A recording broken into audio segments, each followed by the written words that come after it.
ভারতের 9টা বড় স্টেডিয়ামের মধ্যে প্রথমে যেটা চলে আসে সেটা হচ্ছে নরেন্দ্র মোদী ক্রিকেট স্টেডিয়াম, যেটার সঙ্গে আমরা বাঙালিরা বাংলাদেশিরা সবাই কিন্তু মোটামুটি পরিচিত। হ্যাঁ, নরেন্দ্র মোদী ক্রিকেট স্টেডিয়াম হায়দ্রাবাদ।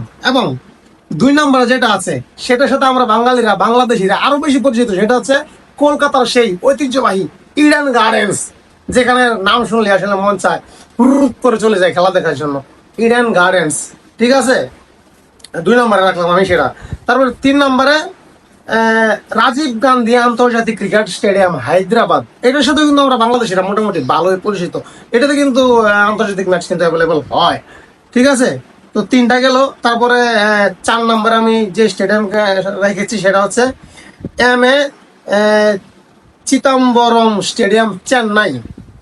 তারপরে 5 নম্বর যে স্টেডিয়ামটা আমি রাখছি সেটা হচ্ছে এম চেন্নাস্বামী স্টেডিয়াম, বেঙ্গালুরু, 5 নম্বর।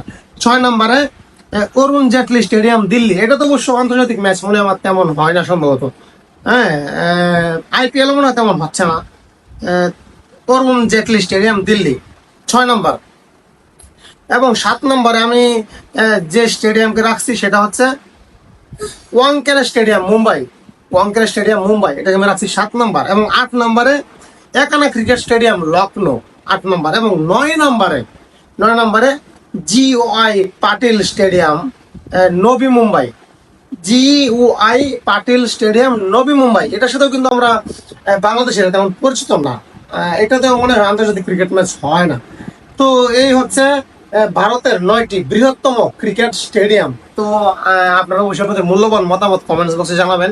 ভিডিওটা কেমন লেগেছে। ধন্যবাদ।